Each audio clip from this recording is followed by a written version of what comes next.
Intersport.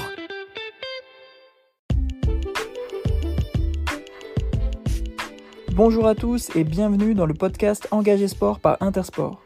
Un podcast qui donne la parole aux hommes et aux femmes qui s'engagent pour un sport plus accessible, plus solidaire et plus durable. Chaque mois, nous mettons en avant une ou des actions qui nous aident à mieux vivre ensemble et à construire un meilleur demain.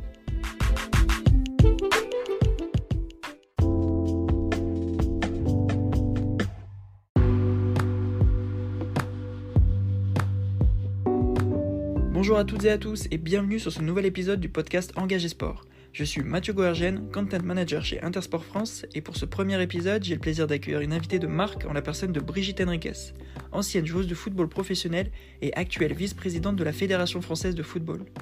Brigitte était notamment en charge du développement du football féminin à la Fédération entre 2011 et 2017. Ensemble, nous reviendrons sur son parcours de footballeuse et de femme engagée pour la pratique du foot féminin. Bonne écoute! Bonjour Brigitte, comment allez-vous? Bonjour, écoutez, je vais très bien, je vous remercie. Alors on va débuter en parlant d'une histoire d'amour, donc celle qui a été à la base avec le football. Elle a commencé pour vous en 1982. Oui, tout à fait. En fait, j'ai pu prendre une licence en 1982, mais mon histoire avec le football remonte même avant, à l'âge de mes 5 ans, puisque je suis issu d'une famille de 8 où nous étions 6 enfants, dont 5 frères, et donc le football c'était notre raison d'être, on va dire ça comme ça, et on jouait tout le temps au football, on vivait, on mangeait, on respirait football, et c'est comme ça que ma passion est née. Concrètement, sur cette rencontre, j'ai cru lire que c'était justement en jouant devant chez vous, dans la rue, et il y a un dirigeant qui est venu vous voir en vous demandant est-ce que ça t'intéresserait de venir rejoindre une équipe de football féminin dans la ville? Alors en fait, comme je passais beaucoup de temps avec un ballon de foot, ou en tout cas à jouer, c'est vrai que le soir, en rentrant du collège, je me mettais contre un mur à faire des passes et à frapper dans la balle. Et Catherine Benyaya, qui était l'éducatrice de la JSF Poissy, qui était à l'époque un des rares clubs exclusivement féminins, qui accueillait que des filles, effectivement m'a demandé de venir essayer, en fait, de venir à un entraînement avec les autres joueuses. Et donc en fait, c'est comme ça que j'ai pu prendre ma première licence au club de la JSF Poissy, effectivement en 82, alors que j'étais âgé de 11 ans. D'accord, donc au final, sans cette opportunité, est-ce que vous auriez pratiqué le football en club? Alors non, puisque comme je vous le disais, j'ai été passionné dès l'âge de 5 ans, et donc à l'âge de 8 ans, on est allé avec ma mère pour m'inscrire en même temps que mon frère qui était juste au-dessus de moi, qui était de 2 ans mon aîné, et en fait, on nous a dit qu'on ne prenait pas les filles. Donc j'étais très très déçu, parce que moi je passais ma vie en fait à jouer avec mes frères au foot, et là de ne pas pouvoir m'inscrire dans le même club, en fait c'était une grosse déception, même si j'ai jamais vécu ça comme une injustice. Mais voilà, en tout cas, c'est sûr que quand cette dirigeante m'a demandé de venir dans le club de Poissy, c'était le début d'un beau rêve, en tout cas. D'accord, j'imagine la difficulté à rencontrer face à ce refus. Aujourd'hui, de nos jours, c'est un peu inimaginable qu'on puisse refuser une fille ou un garçon dans un club. Euh, donc le football, c'était un peu compliqué à l'époque pour pouvoir pratiquer, mais vous êtes rabattu sur une autre activité sportive, la gymnastique, que vous avez pratiquée pendant quelques années, et c'était une discipline que vous appréciez vraiment à l'époque. Bah écoutez, en tout cas, j'étais passionnée de foot, mais en fait, j'étais une enfant qui faisait tout le temps du sport. Je faisais du vélo, j'allais nager à la piscine, je jouais au tennis. En fait, voilà, j'étais vraiment très, très, très sportive, et j'aimais ça. Et c'est vrai que le fait de ne pas pouvoir m'inscrire au club de foot, bah, c'est vrai que pour digérer un peu, il y avait dans le gymnase dans lequel on était, à côté du bureau des inscriptions, il y avait des gymnastes qui faisaient des randades flip, qui faisaient des roues sur la poutre. Et c'est vrai que avec ma maman, on s'est dit que ça serait une bonne chose de pouvoir faire cette activité. Et c'était super. Vraiment, j'ai aimé voltiger dans les airs avec les mini-trampolines, de faire des acrobaties, de faire du cheval d'arçon. Et j'ai fait les championnats de France du coup par équipe jusqu'à l'âge de 12 ans. Et c'est vrai que c'était difficile de partir de la gym pour mon entraîneur, pour les dirigeants, mais aussi pour moi, parce que j'aimais bien. Mais voilà, j'étais ravie vraiment de pouvoir enfin réaliser mon rêve de jouer au foot dans un club. Et justement, donc le club dans lequel vous étiez à l'époque, c'était donc à Poissy, à côté de là où vous étiez originaire. Comment était la situation pour une jeune fille qui souhaitait pratiquer le football à cette époque? On rappelle pour nos auditeurs qu'on était autour de 1983, c'est ça? Oui, tout à fait. Écoutez, c'était à la fois pas simple et à la fois c'était fabuleux. Alors c'était fabuleux dès que j'étais à l'intérieur du club parce que là pour le coup bah, il y avait que des joueuses et il y en avait beaucoup. Il y en avait déjà 70 en 83, ce qui est énorme pour un club. En plus tout le monde se connaissait. Il y avait un vrai lien entre les petites et l'équipe première qui jouait en D1 déjà à l'époque. C'est cette équipe-là que j'ai pu intégrer à l'âge de 16 ans, donc 4 ans après avoir intégré le club. Après, ce qui était compliqué, c'est que forcément, on apparaissait, en tout cas en dehors du club, comme quelqu'un de marginal. Voilà, souvent, on vous disait que vous étiez un garçon manqué, que le foot, c'était pas pour les filles. Donc forcément, on était marginal, quoi. Et moi, ça j'avoue que je le vivais pas très très bien, parce qu'enfant, en fait, on se pose pas la question de savoir voilà, si c'est pour les garçons ou les filles. Quand on aime quelque chose, on le fait. Et c'est vrai que d'avoir ce regard d'être un peu en dehors des clous, ça n'a pas toujours été simple, mais moi, ça a jamais touché en fait à la passion que j'avais pour le foot et ça a jamais entaché mon désir de continuer et de pratiquer. J'avais tellement de plaisir chaque fois que je touchais le ballon et chaque fois que je jouais avec mes coéquipières ou avec mes amis d'enfance que ça a jamais vraiment interféré à ça. Après, c'est vrai que c'était pas si simple que ça. On reviendra dans une de mes prochaines questions sur justement comment la situation a évolué pour les filles d'aujourd'hui. Mais juste avant, j'ai une question qui serait un peu plus personnelle. À votre époque, est-ce qu'il y avait pour vous une personnalité, une figure, un membre de votre famille qui vous inspirait pour devenir joueuse de football? Bah, je crois que, il y a plusieurs, hein, figures inspirantes. C'est vrai que, quand vous avez 5 frères au-dessus de vous, qui jouent tous au foot et que tous les week-ends, en fait, vous êtes allés regarder leurs matchs, aller voir, voilà, aller passer au vestiaire, ensuite, gagner des matchs, marquer des buts, vivre des plein d'émotions, moi, pour moi, chaque fois que j'allais le week-end sur les terrains où mes frères jouaient, c'était comme des coupes du monde, en fait. J'avais l'impression de vivre des coupes du monde et du coup, ça me faisait rêver. Après, il y a eu un autre événement qui est que dans les années 83, justement, il y a eu un match de l'équipe de France féminine qui se jouait à Poissy sur le terrain d'honneur contre la Norvège. Et là, c'est vrai de voir bah, les joueuses de l'équipe de France chanter la Marseillaise et revêtir le maillot bleu, ça a commencé à accentuer en fait ce rêve que j'avais de jouer au foot, mais aussi pour le coup de jouer en équipe de France. Et puis après, très vite, j'ai regardé les compétitions qui étaient retransmises à l'époque sur Eurosport et de voir bah, les Américaines gagner les Jeux Olympiques, gagner les Coupes du Monde, enfin voilà, de les voir comme des joueuses comme Michelle Ackerstahl, Mia Hamm. Voilà, c'était des joueuses de ma génération. Elles m'ont vraiment beaucoup inspirée. Donc moi, très tôt, j'ai été inspirée par des joueuses de football, même si je n'ai jamais caché que mon idole, c'était aussi Zidane, parce qu'il me faisait aussi rêver par son génie dans sa capacité de joueur. Et voilà, donc à la fois, j'ai eu des figures inspirantes masculines, mais aussi très très tôt, j'ai eu des joueuses de football femmes qui m'ont beaucoup inspiré, que j'ai eu la chance de rencontrer à l'occasion de la Coupe du Monde 2019 après avoir joué contre elles. Donc voilà, moi j'ai très vite été inspiré par des athlètes. Et justement, aujourd'hui, selon vous, à qui aujourd'hui s'inspire ou de qui s'inspirent plutôt les jeunes filles aujourd'hui qui pratiquent ou qui veulent pratiquer le football? Alors écoutez, depuis 2011, avec la médiatisation qui s'est accélérée quand l'Olympique Lyonnais a gagné pour la première fois la Ligue des Champions et surtout en fait quand l'équipe de France a participé à la Coupe du Monde 2011 où elles sont sorties de l'anonymat avec le beau parcours qui était le sien et puis avec le fait d'avoir explosé les records de la TNT sur Direct 8 à l'époque avec Thierry Schellmann et puis avec le fait aussi que Noël Le Graët arrive avec son équipe pour les élections et avec une vraie volonté de faire bouger les choses et en me nommant aussi secrétaire général.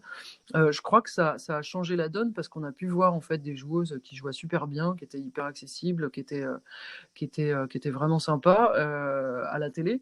Et là, aujourd'hui, bah, très sincèrement, voilà, vous avez beaucoup de petites qui sont complètement fans de Jenny Le Sommer, de Wendy Renard, mais encore un peu avant de Camille Abili, de Laura Georges.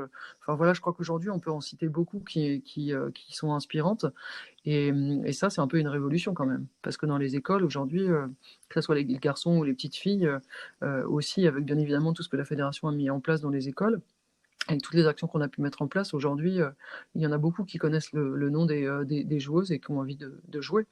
C'est clair que ces personnalités aujourd'hui féminines donnent beaucoup d'inspiration pour les garçons finalement et comme pour les filles aussi également. Ça met un peu un pied d'égalité entre les stars du football masculin et les joueuses et stars du football féminin. Donc c'est peut-être une évolution, justement, on va parler de cette évolution depuis toutes ces années, de votre point de vue et de votre passé de joueuse, mais aussi d'aujourd'hui de femmes engagées sur le développement du sport féminin. Comment la situation a-t-elle évolué? Est-ce aujourd'hui plus facile de pratiquer le football en club pour une jeune fille? Je pense au niveau des infrastructures, des idéologies, comme vous l'avez dit tout à l'heure. Est-ce que si je suis une fille et que je joue au football, est-ce que je suis pas cataloguée dans certaine catégorie de personnes? Au niveau des organisations mises en place? Écoutez, oui, je pense très sincèrement que on a fait la moitié du chemin et cette moitié du chemin, c'était vraiment de faire évoluer les mentalités. Aujourd'hui, je pense qu'on reviendra jamais plus en arrière. Pour 2 choses. La première, c'est qu'aujourd'hui, une jeune fille, si elle a envie de jouer au foot, elle se pose pas la question de savoir si elle peut pas, si elle peut le faire parce que c'est une jeune fille. En fait, elle sait qu'elle peut le faire parce qu'aujourd'hui, on est passé de 50 000 licenciés à 207 000. Donc ça, c'est un vrai changement. Et puis l'autre changement, c'est que, bah, voilà ce que moi j'ai vécu avec un club qui dit non, on prend pas les filles. Aujourd'hui, vous avez 11 000 clubs sur 15 000 qui les accueillent. Et il y a beaucoup de choses qui sont faites par la fédération, notamment pour permettre à ces clubs d'être aidés avec des dotations matérielles, des aides aussi sur des maillots, du matériel pédagogique pour vraiment inciter et aider sur la création de sections féminines dans les clubs. Donc ça, c'est un vrai changement. Après, quand je dis qu'on a fait la moitié du chemin, c'est parce que il en reste encore à faire, bien évidemment. On a besoin notamment sur la partie développement d'accentuer pour qu'il y ait encore plus de création d'équipes, pour que à la fois les joueuses qui ont jamais joué au foot et qui commencent à 15 ans puissent faire de la pratique loisir et être suffisamment nombreuses pour avoir quand même des organisations tous les week-ends, et à la fois bah, celles qui sont déjà inscrites depuis très longtemps puissent jouer également tous les week-ends, mais à un niveau de plus en plus élevé pour après que notre D1 Arkema puisse être encore plus compétitive et plus attractive, et que, comme pour les garçons, on ait à la fois des centres de préformation à partir de l'âge de 13 ans, puisque aujourd'hui on a déjà la chance d'avoir pu développer les sections sportives, les anciens sports-études dans les collèges, mais il n'y en a pas beaucoup, il y en a à peu près 80-100 sur l'ensemble du territoire, et puis après avoir des centres de formation, et puis que toutes les joueuses puissent être professionnelles. Aujourd'hui, on dit que le football féminin est professionnel, mais c'est pas le cas, puisqu'on n'a pas encore toutes les joueuses qui sont professionnelles à plein temps sur la D1 Arkema, même si on avance. Donc voilà, quand je dis on a, à mon sens, fait la moitié du chemin, c'est que les mentalités ont changé, et je dis toujours que les barrières culturelles sont tombées. Par contre, après, c'est vrai qu'il y a encore beaucoup de choses à faire, et pour ça, il faut qu'il y ait des gens qui aient envie d'investir du temps, de l'argent, des bénévoles, des éducateurs, pour se rendre compte que bah voilà, quand il y a des jeunes filles dans un club, c'est pas comme avant, ce qu'on entendait, c'est des ennuis.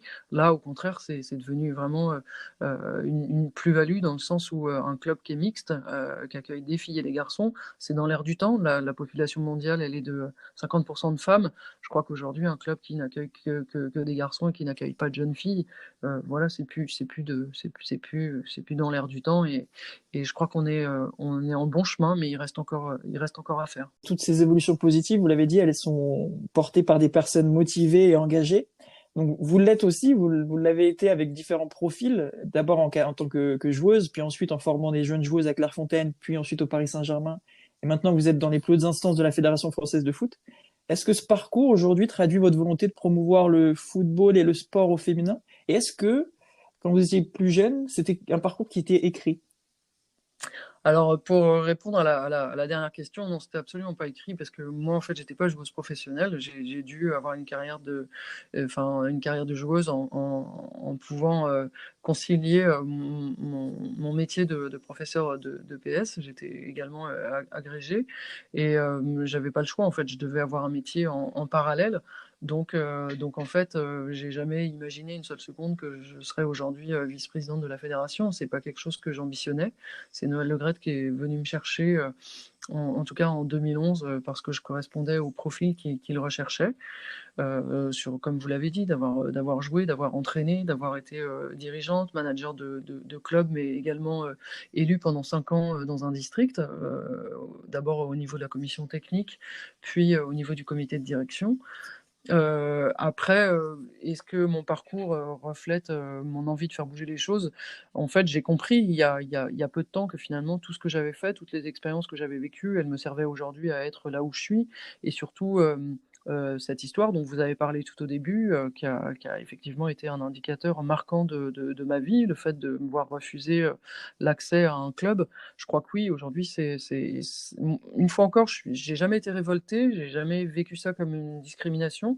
Mais par contre, ce que je sais, c'est qu'aujourd'hui, j'ai vraiment envie que plus jamais ça n'arrive et je crois que c'est probablement de plus en plus le cas et j'ai réalisé tout ça, en fait, pour rien vous cacher, j'ai réalisé ça, quand il y a eu les 24 heures du sport féminin, il y a 3 ou 4 ans, je crois, où en fait, il y avait beaucoup d'athlètes qui étaient là, des femmes sportives, des dirigeants, il y avait la ministre des sports aussi, à l'époque, je crois que c'était, Laura Flessel et c'est là que je me suis dit: «Ah mais en fait, c'était pas vraiment normal en fait qu'on nous refuse, l'accès» et ce que je sais aujourd'hui, c'est que, oui, je me bats pour que les instances soient mixtes, pour qu'il y ait des hommes et des femmes. Je me bats pour qu'il y ait plus de femmes éducatrices qui aient envie de passer leur diplôme et qui aient envie de devenir entraîneurs, à la fois des équipes de clubs, mais aussi, soit de la D1, soit de la D2, soit de nos équipes de France et de nos sélections nationales.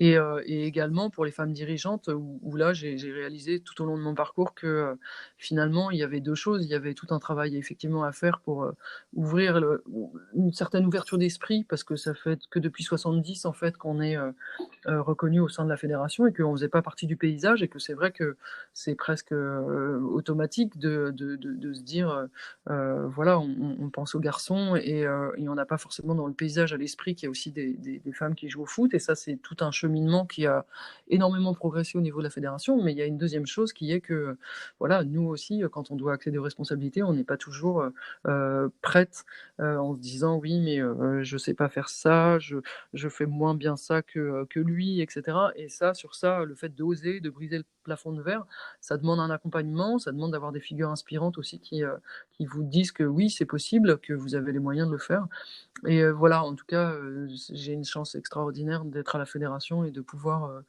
hem, être en tout cas, engagée et d'agir pour que tout ça, ça évolue, tout simplement pour un monde meilleur avec des hommes et des femmes, parce que c'est toujours mieux quand, on est des hommes et des femmes que quand on est que des femmes ou que quand on est que des hommes et ça aujourd'hui, c'est une vraie conviction que je porte et que j'aime porter. Sur vos actions au sein de la FFF, quelles sont réellement concrètement les actions que vous menez pour faciliter l'accès à la pratique du football en club pour les jeunes filles?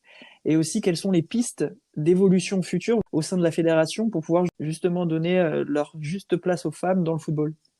Alors en fait, la première chose qui a été, prépondérante, c'est qu'en 2011, après avoir médiatisé, la D1 Arkema et d'avoir permis que les stades soient remplis quand l'équipe de France, féminine jouait, avec vraiment une politique au niveau du marketing, qui a été remarquable sur le fait voilà, de jouer dans des stades comme pour les garçons, d'avoir une vraie, politique de communication, de promotion de l'événement, 1 mois, 2 mois avant avec une mobilisation des parties prenantes, très, très importante et des moyens mis en place.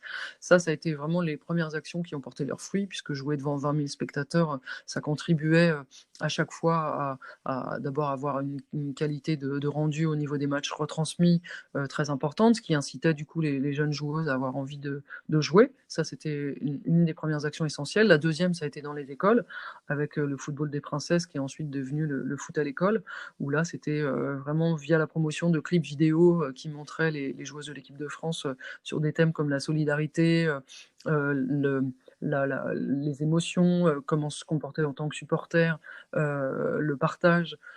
Du coup, ça a été des séances de pratique avec, un accompagnement matériel vis-à-vis des écoles. Il y avait 6 000 classes qui ont participé à ce dispositif. Ça a été aussi, très important. Ensuite, il y avait, le fait d'accompagner, comme je vous l'ai dit, matériellement, la création des clubs avec des dotations matérielles et puis après, la chance d'avoir, le maillage territorial qui est le nôtre avec les cadres techniques qui sont allés au contact des clubs en les accompagnant pour dire voilà ce qu'il fallait faire, avoir, un référent qui puisse accueillir les parents pour les jeunes filles, qui les accueillent bien, que les jeunes filles elles jouent entre elles avec les écoles féminines de football, parce que évidemment quand on a entre 6 et 12 ans, ça rassure les parents que les filles jouent entre elles. Et puis après, comme je vous disais, l'offre de pratique avec le fait d'adapter. Si jamais on n'est pas 11, et ben on joue à 8, et si on n'est pas 8, on joue à 5. Et tout ça, le fait d'avoir une flexibilité sur les effectifs pour les matchs, ça a vraiment contribué à développer. Après, ce qui reste à faire, c'est ce que je vous disais un peu tout à l'heure, c'est qu'on est voilà, plus de moyens financiers, en tout cas à l'intérieur même des clubs. Et pour ça, il faut accompagner les clubs à se développer, parce que le football, il y a 2 millions de licenciés. Donc en plus, quand vous voyez un pourcentage de passer de 50 à 200 000 licenciés, c'est énorme en l'espace de 2 mandats. Et donc les clubs ont besoin d'aide, donc c'est les aider à recruter des dirigeants, des dirigeantes, des éducateurs, des éducatrices, et puis aussi faire en sorte que on puisse avoir suffisamment de compétition tous les week-ends sur toutes les catégories d'âge. Et puis comme vous l'avez vu pour l'action phare aussi qu'on a menée, c'est la Coupe du Monde 2019 qui a laissé un héritage fort, puisque plus jamais le football féminin ne sera regardé comme avant, puisque ça a été un succès très populaire, qui a marqué les esprits sur la qualité du jeu, sur les stades remplis, sur la médiatisation. Et ça, je crois que voilà, on a besoin d'avoir une récurrence d'événements comme cela. Alors on a le tournoi de France qui est en place maintenant depuis 2 ans. Alors avec l'arrivée du Covid, c'est vrai que c'est pas encore aussi productif que ce qu'on a envie en termes de visibilité et de public. Mais par contre, au niveau des audiences de la télé, c'était plutôt bien, puisqu'on était encore à 750 000 là sur les 2 derniers matchs contre la Suisse. Et puis, ce qui reste également à faire, c'est à continuer notre bonhomme de chemin, à convaincre que voilà, les clubs qui accueillent des jeunes filles et des garçons, c'est le monde d'aujourd'hui. Et voilà, il faut continuer en ce sens. Et je voudrais rebondir sur la Coupe du Monde de football en 2019. Vous l'avez constaté vraiment avec de forts impacts ressentis sur les mentalités, sur les clubs amateurs, sur la fédération. Vous l'avez vécu? Vous l'avez senti? Oui, puisque en fait, là, depuis 2016, on avait une augmentation de 10 000 licenciés par an, et là, avant la période Covid, on en a eu 15 000. Donc, malgré la période Covid qui arrivait très vite, quand même, on a eu 5 000 licenciés de plus qu'avant. Et puis surtout, c'est surtout en termes de retombées médiatiques, où avec 13 millions de téléspectateurs sur les matchs de l'équipe de France pendant la Coupe du Monde, voilà, aujourd'hui, il y a plus de sponsors qui s'y intéressent, même si c'est encore qu'un début et qu'il y a encore besoin d'encourager ça. Et du coup, merci à Intersport d'activer ces leviers justement de promotion pour le football féminin, et les partenaires aussi, comme la D1 Arkema, qui ont permis de faire bouger les choses. Mais oui, il y a eu un véritable impact, et là, très prochainement, sortira justement l'impact de la Coupe du Monde sur la partie sociale, et sur le changement de mentalité. Et vraiment, ce qui reste de cette Coupe du Monde, c'est l'enthousiasme, la joie, et le fait d'avoir marqué les esprits sur un beau spectacle qui donne envie. Pour finir, dernière question sur cet échange qui est jusqu'ici très enrichissant personnellement. Si vous pouviez dire un petit mot à la Brigitte de 1983 ou plus tôt, qu'est-ce que vous pourriez lui dire? De rien changer, en fait, de croire en ses rêves, parce que je crois que ce qui est le plus important dans la vie, c'est de rêver. On le voit particulièrement en ce moment, où il y a besoin de rêver, de croire en ses rêves, et puis de faire confiance en la vie, parce qu'elle est belle. Et moi, mon parcours avec le foot, avec le sport, c'est ce qui m'a construit, c'est ce qui fait ce que je suis aujourd'hui. Donc voilà, le sport, c'est la vie, et le foot, c'est une très très belle histoire, y compris pour les femmes. Et je souhaite à toutes les jeunes filles du plus jeune âge jusqu'au plus grand âge de pouvoir jouer au football librement, sans tabou, et en étant aussi heureuse que moi je le suis depuis que je joue, et je joue encore. Eh bien, merci Brigitte Henriquez pour ce moment et cet échange. Merci à nos auditeurs de nous avoir écoutés. On continue à vous suivre et sur tout ce que vous allez entreprendre pour valoriser le sport et le football féminin. J'espère que vous avez apprécié cet épisode avec Brigitte Henriquez. On se retrouve très bientôt pour un nouvel épisode avec un invité engagé pour un sport plus accessible, plus solidaire et plus durable. En attendant, n'hésitez pas à suivre Intersport France sur les réseaux sociaux. À très vite! Chez Intersport, cela fait bientôt 100 ans que nous sommes engagés pour le sport. Mettre plus de sport dans la vie de tous est la mission qui nous anime au quotidien. C'est pour cela que nous avons lancé le mouvement Engagé Sport. Découvrez sur intersport.fr et en magasin nos engagements pour rendre le sport plus accessible, plus solidaire et plus durable. Intersport, le sport, la plus belle des rencontres.